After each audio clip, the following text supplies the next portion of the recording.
نحمده ونصلي ونسلم على رسوله الكريم اما بعد فاعوذ بالله من الشيطان الرجيم بسم الله الرحمن الرحيم واذا قيل لهم لا تفسدوا في الارض قالوا انما نحن مصلحون الا انهم هم المفسدون ولكن لا يشعرون صدق اللہ العظیم وصدق رسولہ النبی الکریم۔ ہمارے ملک کے ایک بڑے مشہور و معروف مولوی صاحب ہیں جن کا مشغلہ پچھلے 1-1.5 سال سے فقط آقا دو جہاں صلی اللہ علیہ وآلہ وسلم کی صاحبزادی سیدہ فاطمہ سلام اللہ علیہا کی شان میں تنقیص کرنا اور ان کی تردید کرنا یہ چل رہا ہے۔ تو اس فرقہ خطایہ کے جو مولوی صاحب ہیں انہوں نے پچھلے 1-1.5 سال سے ایک تماشا سا لگا رکھا ہے۔ ان کا سارا فوکس تمام استدلال سیدہ پاک سلام اللہ علیہا کو کسی بھی طرح سے خطا پر ثابت کرنا جو ہے وہ ہے، اور وہ اس کو ثابت کرنے کے لیے اس حد تک چلے گئے ہیں کہ جو اہل السنہ والجماعہ کے ایک مسلمہ عقائد ہیں جس میں انبیاء علیہ السلام کی عصمت کا عقیدہ ہو گیا اور اس طرح کے دیگر عقائد شامل ہیں، وہ انہوں نے اس کو بھی بیچ میں شامل کر دیا ہے اور اس کی بھی مخالفت شروع کر دی ہے۔ بس وہ کیا ہے کہ اپنا ایک جھوٹ اور ایک انا ہے، اس کو بچانے کے پیچھے اب 1000 جھوٹ جو ہے یہ بولے جا رہے ہیں۔ پہلے تو یہ خطا تک تھے، اب ان لوگوں نے ایک اور گھنونی قسم کی حرکت یہ کی ہے کہ ایک حدیث ریسنٹلی وائرل کر دی ہے پکڑ کے، اور وہ حدیث مختلف پوسٹرز پہ قربانی کے فضائل کے نام پر لوگوں کے اندر عام کی جا رہی ہے۔ اس سے یہ لوگوں کی ذہن سازی کرتے ہیں۔ میں وہ حدیث پڑھتا ہوں، آپ کو پوسٹر بھی دکھاتا ہوں کہ کس طرح سے دیکھیں فینسی چیزیں بنا کے اس کے گرد اسلام اور اس کے رسول کا لبادہ جو ہے وہ چڑھا کے اور اندر جو ہے کس طرح زہر یہ عوام کے ذہنوں میں ڈالتے ہیں۔ روایت انہوں نے بیان کی ہے، کہتے ہیں کہ فرمان مصطفیٰ صلی اللہ علیہ وآلہ وسلم، اے فاطمہ رضی اللہ عنہا اپنی قربانی کے پاس موجود رہو، کیونکہ اس کے خون کا پہلا قطرہ گرے گا تمہارے سارے گناہ معاف کر دیے جائیں گے۔ صرف اتنا ٹکڑا انہوں نے بیان کیا ہے روایت کا، اور جو بقیہ حدیث ہے اس کو چھوڑ دیا، راویوں کے اوپر جو حالات ہیں اس کو بھی چھوڑ دیا کہ کیا یہ بیان کرنے کے قابل ہے بھی یا نہیں۔ پوری روایت کو انہوں نے بیان نہیں کیا، اور آگے سے ان کے جو مقلدین ہیں جو صرف اپنے فرقے کی اور اپنے شیخ کی عبادت کرتے ہیں، ان کو اللہ اس کے رسول صلی اللہ علیہ وسلم سے کوئی غرض نہیں ہے، ان کی کوئی الائنس نہیں ہے آقا دو جہاں صلی اللہ علیہ وسلم کے ساتھ یا آپ کے اہل بیت علیہ السلام کے ساتھ۔ ان کی زندگی فقط اپنے فرقے کا دفاع ہے۔ اس طرح علامہ اقبال نے فرمایا، بالکل صحیح فرمایا تھا کہ گلا تو گھونٹ دیا اہل مدرسہ نے تیرا، کہاں سے آئے صدا لا الہ الا اللہ۔ حق سے کوئی غرض نہیں ہے ان لوگوں کو، بس ان کا فرقہ محفوظ رہنا چاہیے، ان کے حضرت محفوظ رہنے چاہیے، بس اور کوئی غرض نہیں ہے۔ یہ جو حدیث بیان کی، اس کے متن کے اوپر تو الحمدللہ تعالی کئی علماء کرام نے گفتگو کی ہے اور ان کی اچھے طریقے سے پکڑ کی ہے کہ اس حدیث کے اندر جو عقائد کے خلاف جو چیزیں آ جاتی ہیں وہ ہیں سو ہیں۔ تو فقیر نے یہ چاہا کہ اللہ پاک کے فضل و کرم سے اس کی توفیق سے اس کی سند پر بھی گفتگو کر دی جائے تاکہ پتہ چلے کہ کس طرح کی متروک اور ضعیف قسم کی مرویات کو پکڑ کے یہ استدلال کرتے ہیں سیدہ پاک سلام اللہ علیہ کے خلاف۔ یہ ان لوگوں کی علمی اوقات ہے۔ یہ جو حدیث ہے یہ 3 صحابہ سے بیان کی جاتی ہے کل ملا کے، ایک عمران بن حسین، ایک ابو سعید خدری اور ایک مولا علی کرم اللہ وجہ الکریم رضی اللہ عنہ۔ ان سے اس حدیث کو بیان کیا جاتا ہے۔ اب باری باری ایک ایک حدیث کی سند کا حال اور اس کے اندر جو متن میں کچھ چیزیں ہیں اس کو دیکھ لیتے ہیں کہ کیا ہے۔ سب سے پہلی جو حدیث ہے جو عمران بن حسین رضی اللہ عنہ کی حدیث ہے، اس کو حاکم نے بیان کیا، پھر یہ مسند رویانی میں بھی آتی ہے، پھر اس کو امام طبرانی نے معجم الاوسط میں اور معجم الکبیر میں بھی اس کو بیان کیا ہے، اور اس کی ساری سندیں جا کر راوی ہیں نضر بن اسماعیل البجلی، ان سے ملتی ہیں۔ وہ روایت کرتے ہیں اس کو ابو حمزہ الثمالی سے، وہ سعید بن جبیر سے، وہ عمران بن حسین سے، اور پوری حدیث اس طرح ہے کہ آقا دو جہاں صلی اللہ علیہ وآلہ وسلم نے ارشاد فرمایا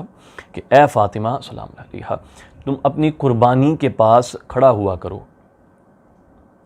کیونکہ اس سے ہوگا یہ کہ اس کا جب پہلا قطرہ گرے گا تو تمہارے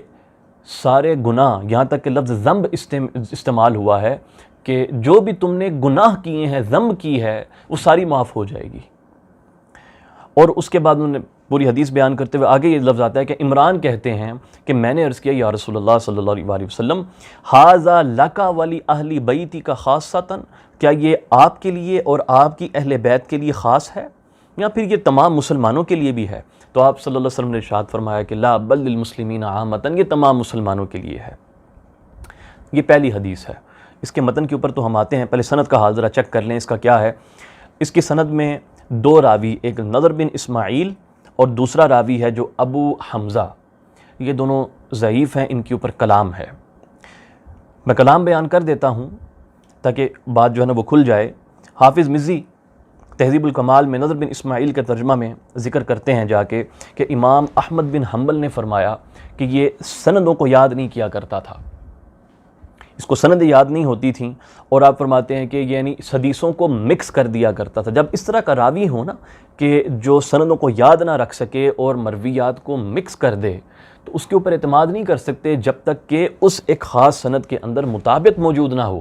تاکہ ہمیں یقین ہو کہ یہ جو خاص روایت ہے اس کے اندر اس نے سند کو نہیں گڑبڑ کیا۔ آگے اس کی روایت کا ذکر کر کے فرماتے ہیں کہ یہ حدیث منکر ہے جو اس نے بیان کی۔ یہی بات امام بخاری نے بھی بیان فرمائی ہے، اور ابو بکر الاسرم جو ہے اس کے بارے میں امام احمد بن حنبل کا ہی قول بیان کرتے ہیں کہ ہم نے اس سے روایت لکھی ہے لیکن یہ قوی نہیں ہے، صرف مطابعت کے اندر اس حدیث کو جو ہے نا وہ بیان کیا جا سکتا ہے۔ وہ جو رقائق وغیرہ میں حدیثیں آ جاتی ہیں، یعنی یہ جو فضائل اعمال وغیرہ کی حدیثیں ہوتی ہیں، اس کو ان لوگوں کے ساتھ مسئلہ یہ ہے کہ یہ روایت فضائل اعمال کی بیان کر کے مسئلہ اوپر سے عقیدے کا اور عصمت سیدہ سلام اللہ علیہا کا اس کو ٹارگٹ کرتے ہیں لوگ، اس لیے اب یہ رقائق کا مسئلہ نہیں رہے گا اس روایت کے اندر، اور جن لوگوں نے بیان کی ان کے ذہن میں، ان کی نظر میں یہ چیزیں نہیں تھیں جو یہ لوگ اس سے مراد لے رہے ہیں۔ آگے آپ فرماتے ہیں اسی طرح یحییٰ بن معین نے کہا لیسا بشیء، پھر امام یحییٰ بن معین سے لا شیء یہ بھی روایت کیا گیا۔ پھر محمد بن عثمان بن نبی شیبہ جو ہے وہ یحییٰ بن معین سے روایت کرتے ہیں، انہوں نے فرمایا کان ضعیفا کہ یہ بندہ ضعیف تھا، اور اسی طرح یحییٰ بن معین نے یہ بھی کہا کہ تھا تو یہ صدوق، آنا صدوقن، لیکن اس کو یہ نہیں پتا تھا کہ یہ بیان کیا کر رہا ہے، اس کو سمجھ نہیں آتی تھی کہ اس کی زبان سے نکل کیا رہا ہے، یعنی حافظے میں پرابلم تھی، چیزوں کو مکس اپ کر دیا کرتا تھا۔ اجلی فرماتے ہیں کہ یہ ثقہ تھا۔ یعقوب بن شیبہ نے فرمایا کہ صدوق ہے، ضعیف الحدیث ہے، اس کا معنی یہ ہے کہ عدالت میں تو سچا ہے لیکن اپنے حافظے کے اندر اس کو پرابلم رہا کرتی تھی اور یہ سندوں کو مکس اپ کر دیا کرتا تھا۔ پھر یعقوب بن سفیان نے اس کو ضعیف لکھا۔ الغرض یہ کہ پھر امام ابو داؤد سے اس کو روایت کیا گیا، آپ نے فرمایا کہ اس کی روایتوں میں منکر مرویات ہوتی ہیں۔ ابو ذر اور نسائی نے کہا کہ یہ قوی نہیں ہوتا، دارقطنی نے اس کو صالح کہا ہے، صالح ہے یہ راوی،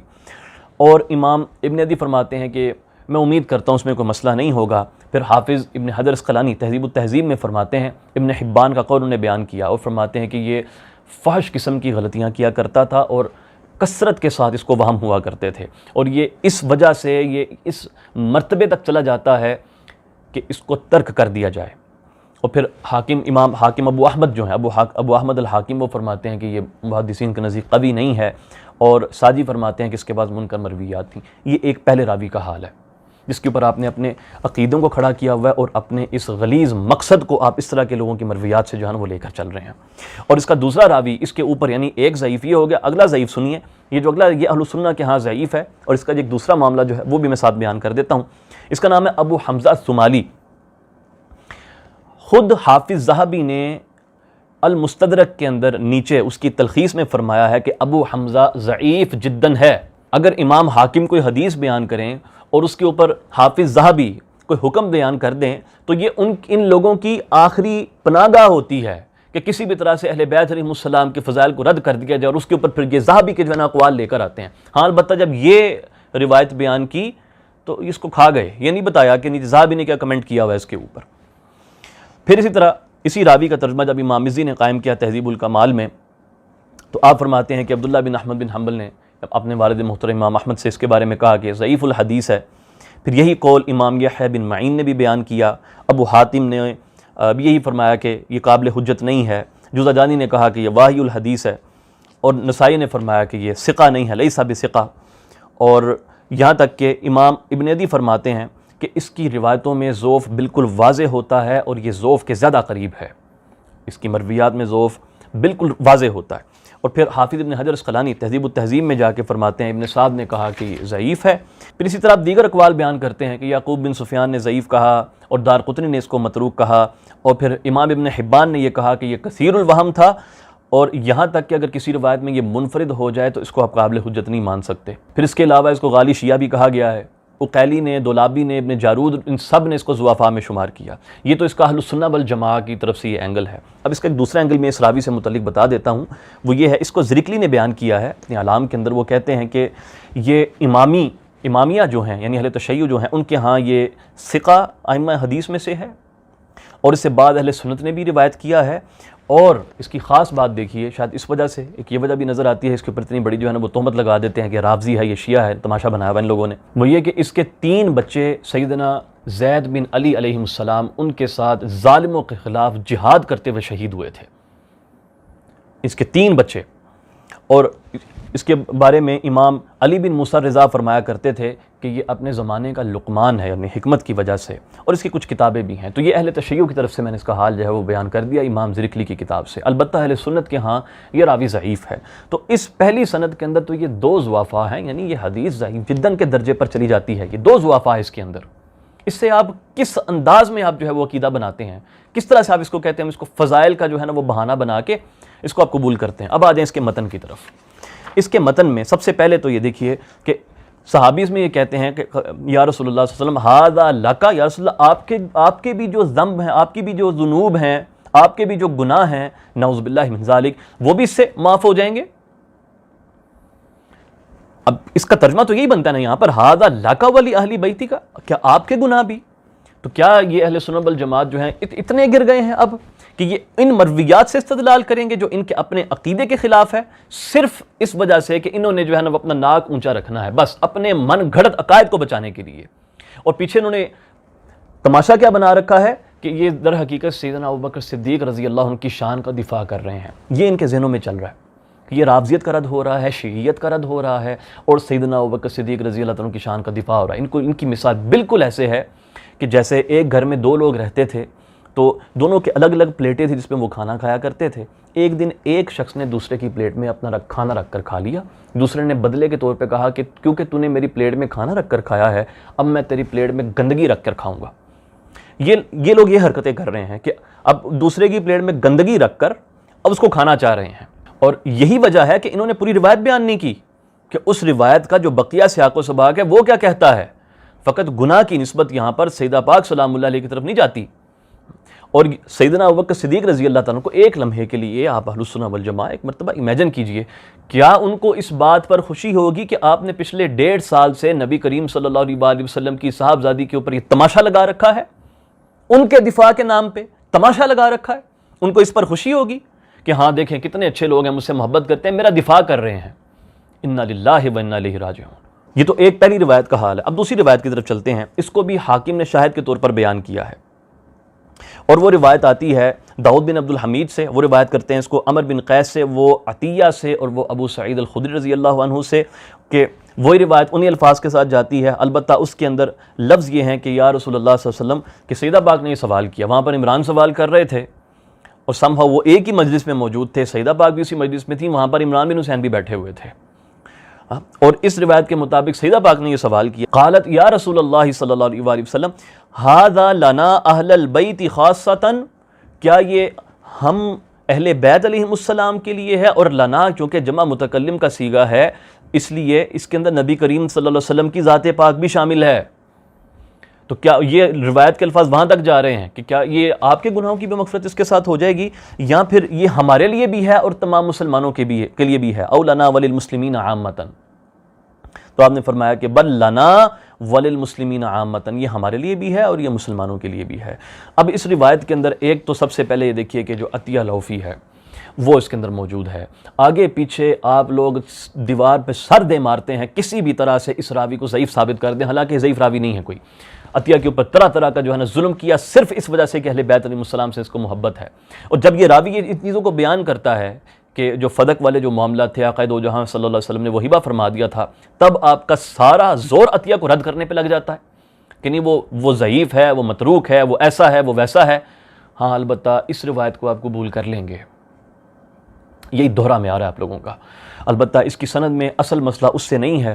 اصل مسئلہ جس راوی سے ہے اس کا نام ہے داود بن عبد الحمید، اس کے بارے میں لسان المیزان میں کہ ابو حاتم نے کہا کہ اس کی حدیث ہی اس کی طرف دلالت کرتی ہے، اس کی دلیل ہے کہ یہ بندہ ضعیف ہے، اور عقیلی نے اس روایت کو مینشن کیا ہے اپنی ضعفاء کے اندر،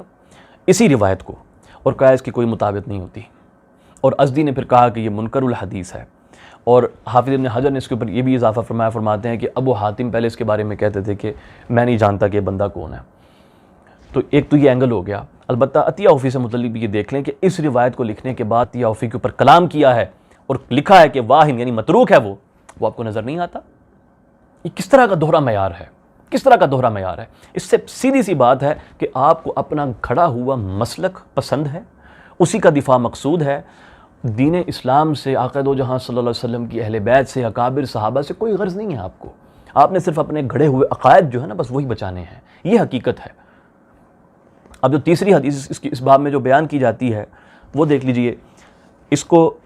اس کا متن جو ہے نا وہ پوسٹ کے طور پر بیان کیا گیا ہے، جو بنا کر دکھایا گیا، اس کا حال دیکھ لیں۔ یہ اب بن حمید نے اس کو مسند میں بیان کیا، پھر سنن کبریٰ جو امام بہقی کی ہے اس میں بھی یہ روایت آتی ہے، اور اس کی ساری سندیں ایک ہی راوی کے اوپر جا کر ملتی ہیں، اور اس راوی کا نام ہے عمر بن خالد۔ وہ اس کو اہل بیت علیہم السلام سے، ان کی سند سے اوپر سے روایت کرتا ہے۔ ہاں، اس کے اندر صرف لفظ یہ ہیں، اس میں نبی کریم صلی اللہ علیہ وسلم کی طرف اشارہ نہیں ہے کہ ابو سعید خدری رضی اللہ تعالیٰ عنہ نے پھر یہ سوال کیا، پورا واقعہ وہی ہے۔ اب یہاں پر ابو سعید خدری جو ہیں کھڑے ہو کر وہ سوال کر رہے ہیں، عجیب سا قصہ ہے، کچھ ڈیسائیڈ نہیں ہے، متن میں اضطراب ہے الٹا سیدھا۔ وہ کہتے ہیں کہ یا رسول اللہ صلی اللہ علیہ وسلم، کیا یہ صرف آل محمد صلی اللہ علیہ وسلم کے لیے خاص ہے، یا پھر یہ باقی لوگوں کے لیے بھی ہے، یا پھر یہ بقیہ لوگوں کے لیے بھی ہے؟ تو آپ نے فرمایا کہ نہیں، آل محمد کے لیے بھی ہے اور یہ بقیہ لوگوں کے لیے بھی ہے صلی اللہ علیہ وآلہ وسلم۔ اس میں نبی کریم صلی اللہ علیہ وسلم کی طرف اشارہ نہیں ہے۔ البتہ اس کے اندر اب جو راوی ہیں عمر بن خالد، ان کا معاملہ یہ ہے کہ یہ متروک، حد درجے کے متروک راوی ہیں، بعضوں نے ان کو کذاب تک کہا ہوا ہے۔ میں تہذیب الکمال سے چند ایک اقوال اس کے اوپر پڑھ دیتا ہوں۔ امام احمد بن حنبل فرماتے ہیں یہ متروک الحدیث ہے، کچھ بھی نہیں ہے۔ ابو بکر الاسلم اس کو امام احمد سے روایت کرتے ہیں، ہم نے فرمایا کہ یہ کذاب ہے، اور یہ زید بن علی عن آبائہ اس سند کے ساتھ اہل بیت علیہ السلام کی سند سے موضوع قسم کی حدیثوں کو بیان کیا کرتا تھا۔ یحییٰ بن معین کہتے ہیں یہ کذاب ہے، غیر ثقہ ہے، نامامون ہے۔ اس طرح آپ نے ایک اور مقام پر اس کو کہا کہ کذاب ہے، لیسا بھی، یہ کچھ بھی نہیں ہے۔ اسحاق ابن راہوی جو ہیں وہ، اور ابو زرع نے کہا کہ یہ حدیثوں کو گھڑا کرتا تھا۔ ابو حاتم کہتے ہیں متروک الحدیث، ذاہب الحدیث۔ پھر آجری اس کے بارے میں کہتے ہیں کہ میں نے ابو داؤد سے سوال کیا تو آپ نے فرمایا کہ یہ کذاب ہے، اور دوسرے مکان پہ آپ نے فرمایا کہ لیسا بھی، کچھ بھی نہیں ہے، یعنی متروک ہے۔ اور وکیع کہتے ہیں کہ یہ ہمارا پڑوسی تھا، تو ہمارے اوپر اس کا جھوٹ جب کھل گیا تو یہ ہم چھوڑ کے چلا گیا اس علاقے کو۔ اور پھر کئی اور لوگوں نے بھی وکیع سے اس کو بیان کیا ہے، وہ فرماتے ہیں کہ کان فی جوارینا یدع الحدیث، ہمارے ساتھ ہوتا تھا اور یہ حدیثوں کا گھڑا کرتا تھا، ہمارے ساتھ پاس ہی رہا کرتا تھا یہ۔ نسائی کہتے ہیں لیسا بثقہ۔ یہ جو حدیث آپ نے بیان کی ہے نا، جس سے آپ کا عقیدہ بچ جاتا ہے کہ اس میں نبی کریم صلی اللہ علیہ وسلم جو ہے نا وہ شامل نہیں ہیں، وہ تو حدیث ہی موضوع ہے نا سرے سے، اس کو تو آپ لا ہی نہیں سکتے۔ اب یہ دو متروک سندیں ہیں، اور ایک وہ سند ہے ضعیف جداً، دو سندیں ہیں، اور ایک وہ ہے جس کے اندر اس طرح کا راوی جس کو آپ کنسیڈر ہی نہیں کر سکتے۔ اس طرح کی روایتوں کو پکڑ کے آپ سیدہ پاک سلام اللہ علیہا کے اوپر یہ تہمت لگاتے ہیں کہ آپ نے گناہ کیے ہیں۔ کچھ خدا کا خوف کریں، کچھ حیا کریں۔ یہ تو آپ لوگوں کے جرح و تعدیل کے باب میں علم کا حال ہے، آپ لوگوں کو اندازہ ہی نہیں، اور موضوعات بیان کرنے پر آپ آتے ہیں، جھوٹ پر جھوٹ آپ لوگ بیان کرتے ہیں۔ ہاں البتہ کوئی اہل بیت علیہم السلام کی شان میں کوئی روایت بیان کر دی ہوتی تو پھر آپ کا جرح و تعدیل بھی جاگ جانا تھا، آپ کو اصول فقہ بھی یاد آ جانے تھے، آپ کے عقیدے بھی کھڑے ہو جانے تھے سارے، کہ ہاں بس کسی طرح سے اس روایت کو رد کر دیا جائے۔ ہاں لیکن جب اہل بیت علیہ السلام کی تنقیص ہوتی ہو، آپ کے باغیوں کا دفاع ہوتا ہو، اور آپ کے جو یزید ہیں اور اس طرح کے جو ظالم اور جابر لوگ جو گزرے ہیں ان کا دفاع ہوتا ہو، تو وہاں پر بس خاموشی سے عوام کے ذہن کے اندر یہ چیزیں ڈال دو اور بس چپ کر کے گزر جاؤ، یہ حال ہے۔ اس کی بس سمری پیش کرتا ہوں۔ حافظ ابن حجر اسقلانی رحمۃ اللہ علیہ نے اس کے اوپر بڑا جامع کلام کر دیا اپنی کتاب تلخیص الحبیر کے اندر، کہ اس کو حاکم نے روایت کیا ہے ابو سعید خدری سے اور حضرت عمران بن حسین کی حدیث سے۔ جو ابو سعید خدری کی حدیث ہے اس کے بارے میں کہتے ہیں اس میں تو عطیہ العوفی جو راوی ہے بس وہ ہے، اور اس حدیث کے بارے میں ابن ابی حاتم نے اپنی علل میں کہا ہے اپنے والد سے روایت کرتے ہوئے کہ وہ حدیث منکر ہے۔ جو عمران بن حسین کی حدیث ہے اس کے اندر ابو حمزہ صومالی ہے، وہ ضعیف جداً راوی ہے، اور جو حاکم نے اور بہقی نے اس کو حضرت علی کرم اللہ وجہ الکریم سے بھی روایت کیا ہے، فرماتے ہیں اس کے اندر عمر بن خالد الواسطی ہے، وہ متروک ہے۔ وہی بات جو ساری آپ کو میں نے بتا دی، حافظ ابن حجر اسقلانی رحمۃ اللہ علیہ نے اس کی ایک سمری جو ہے وہ آپ کے سامنے رکھتی ہے کہ اس کا معاملہ کیا ہے۔ اللہ تعالیٰ سے دعا ہے کہ آپ لوگوں کو وہ ہدایت عطا فرمائے، خدا کا خوف کریں۔ آقا دو جہاں صلی اللہ علیہ وسلم کی صاحبزادی ہیں، شہزادی ہیں، یہ ہماری امت میں عورتوں کے لیے رول ماڈل ہیں۔ آقا دو جہاں صلی اللہ علیہ وآلہ وسلم کے ازواج مطہرات بھی عورتوں کے لیے رول ماڈل ہیں۔ آپ ان کے اوپر اس طرح کی باتیں کر کے آپ کیا چاہتے ہیں، کیا ملے گا؟ آپ کو کیا لگتا ہے کہ ایک عورت کو اس سے وہ انسپائر ہوتی ہے کہ مولا علی کرم اللہ وجہ الکریم نے جو شجاعت دکھائی بدر کے اندر، احد کے اندر، اور جو حضرت عثمان غنی رضی اللہ تعالیٰ عنہ نے جو اللہ کی راہ میں جو مال خرچ کیا، اور ابوبکر صدیق رضی اللہ عنہ نے جو آقا دو جہاں صلی اللہ علیہ وسلم کے ساتھ وفا کی، ان کو ان سے انسپائریشن ملتی ہے؟ ان کے لیے انسپائریشن ہے یہ پاک ہستیاں، سیدہ پاک سلام اللہ علیہا، جن میں سب سے سر فہرست ہیں۔ اگر آپ ان کو ہی ٹارگٹ کر دیں گے تو آپ کیا چھوڑتے ہیں اپنی ماؤں بہنوں کے لیے، بیٹیوں کے لیے؟ آپ کو کچھ حیا کرنی چاہیے کہ آپ نبی کریم صلی اللہ علیہ وسلم کی آل پاک کے ساتھ کر کیا رہے ہیں۔ اور حق یہ ہے کہ حق کی اتباع کی جائے، فرقے کو نہ پوجا جائے۔ واللہ ورسولہ اعلم۔ السلام علیکم ورحمۃ اللہ وبرکاتہ۔ Truth TV.